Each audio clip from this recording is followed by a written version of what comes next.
Sarah Plain and Tall, Chapter 8. Here are comprehension questions. Sarah is very stubborn. Explain how she is stubborn in this chapter.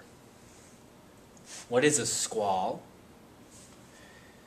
Why are the children worried when Sarah wants to do things by herself? Pause the video, open to Chapter 8.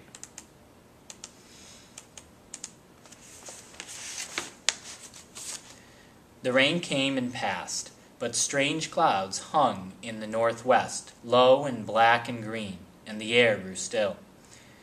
In the morning, Sarah dressed in a pair of overalls and went to the barn to have an argument with Papa. She took apples for old Bess and Jack. "Women don't wear overalls," said Caleb, running along behind her like one of Sarah's chickens. "This woman does," said Sarah crisply. Papa stood by the fence. "I want to learn how to ride a horse," Sarah told him. "And then I want to learn how to drive the wagon by myself." Jack leaned over and nipped at Sarah's overalls. She fed him an apple.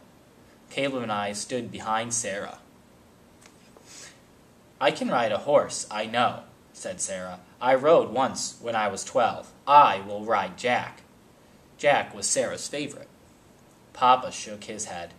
"Not Jack," he said. "Jack is sly." "I am sly too," Sarah said stubbornly. So she said it stubbornly because she wants to ride Jack, even though Papa says no. Papa smiled. He said, nodding, "but not Jack." "Yes, Jack." Sarah's voice was very loud. "I can teach you how to drive a wagon. I have already taught you how to plow. And then I can go to town by myself." "Say no, Papa," Caleb whispered beside me. "That's a fair thing, Sarah," said Papa. "We'll practice." A soft rumble of thunder sounded. Papa looked up at the clouds. "Today? Can we begin today?" asked Sarah. "Tomorrow is best," said Papa, looking worried. I have to fix the house roof. A portion of it is loose, and there's a storm coming." "We," said Sarah. "What?" Papa turned. "We will fix the roof," said Sarah. "I've done it before. I know about roofs. I'm a good carpenter. Remember? I told you." There was thunder again, and Papa went to get the ladder. "Are you fast?" he asked Sarah. "I am fast and I am good," said Sarah, and they climbed the ladder to the roof. Sarah with wisps of hair around her face, her mouth full of nails, overalls like Papa's. Overalls that were Papa's. So Sarah's being very insistent that she get to do all these things normally that she wouldn't be allowed to do. So that's kind of being stubborn. Caleb and I went inside to close the windows. We could hear the steady sound of hammers pounding the roof overhead. "Why does she want to go to town by herself?" asked Caleb. "To leave us?" I shook my head, weary with Caleb's questions. Tears gathered at the corners of my eyes, but there was no time to cry, for suddenly Papa called out, "Caleb! Anna!" We ran outside and saw a huge cloud, horribly black, moving toward us over the north fields. Papa slid down the roof, helping Sarah after him. "A squall!" he yelled to us. He held up his arms, and Sarah jumped off the porch roof. So it talks about a squall here. Before it talks about it talks about a huge cloud, horribly black, moving toward us, and they're in a panic.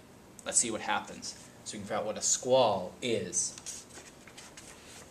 And then, why are the children worried when Sarah wants to do things by herself? Well, Caleb already mentioned that. Why does he worried that Sarah's going to do what? Go back and look. What did Caleb think Sarah was going to do when she went to town? "Get the horses inside," he ordered Caleb. "Get the sheep, Anna, and the cows. The barn is safest." The grass flattened. There was a hiss of wind, a sudden, pungent smell. Our faces looked yellow in the strange light. Caleb and I jumped over the fence and found the animals huddled by the barn. I counted the sheep to make sure they were all there, and herded them into a large stall.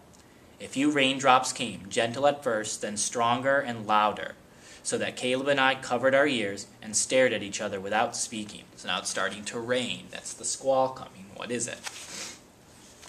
Caleb looked frightened, and I tried to smile at him. Sarah carried a sack into the barn, her hair wet and streaming down her neck. Papa came behind, Lottie and Nick with him, their ears flat against their heads. So you have the dogs coming into the barn, everyone's coming in. "Wait!" cried Sarah, "my chickens!"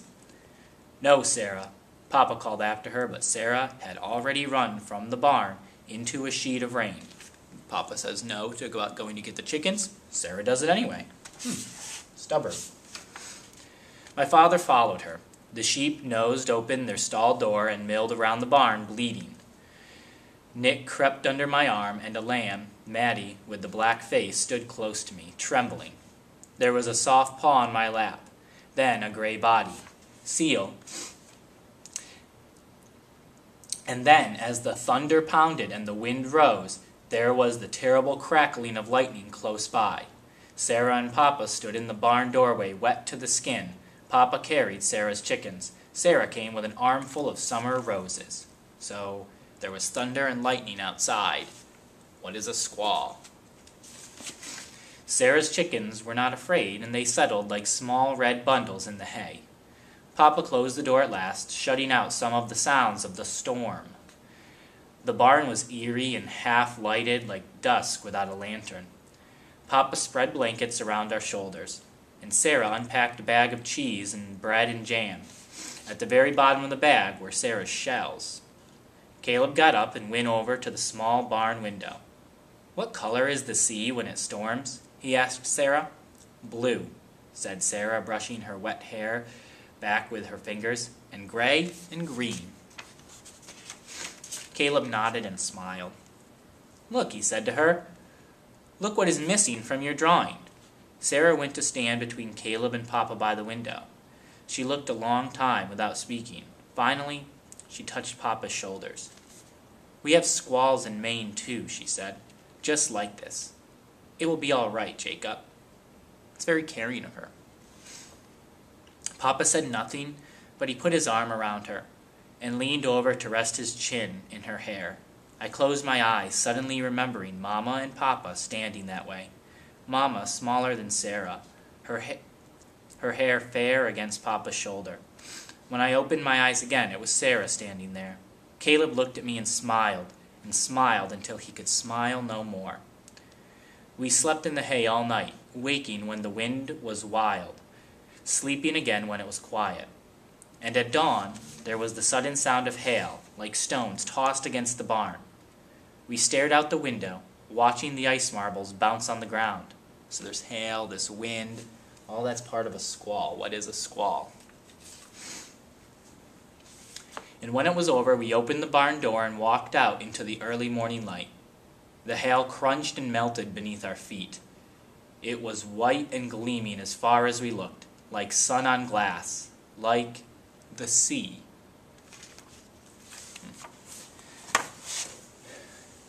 Answer these questions. Let's go over the vocabulary. Jack is sly. Sly is an adjective. It means secretive or clever or cunning. Remember, these semicolons just kind of mean that there's a separate definition, secretive or clever or cunning. I have already taught you how to plow. Plow, in this case, is a verb. It means to prepare a field for planting.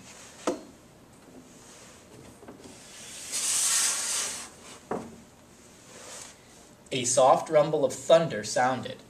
Thunder is a noun, a loud sound that you hear during a bad storm. There was a hiss of wind, a sudden pungent smell. Pungent's an adjective. It means a strong smell.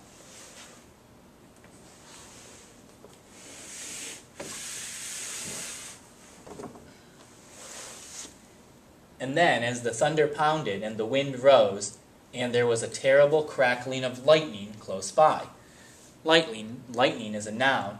It's a flash of light in the sky. So the thunder is the rumbling, the lightning is the light. Sarah's chickens were not afraid, and they settled like small red bundles in the hay. Hay is a noun. It means dried grass. Generally that's in the barn. Or maybe they feed the animals hay too. And at dawn, There was a sudden sound of hail, like stones tossed against the barn. Dawn is a noun. It means early morning when the sun first begins to come up.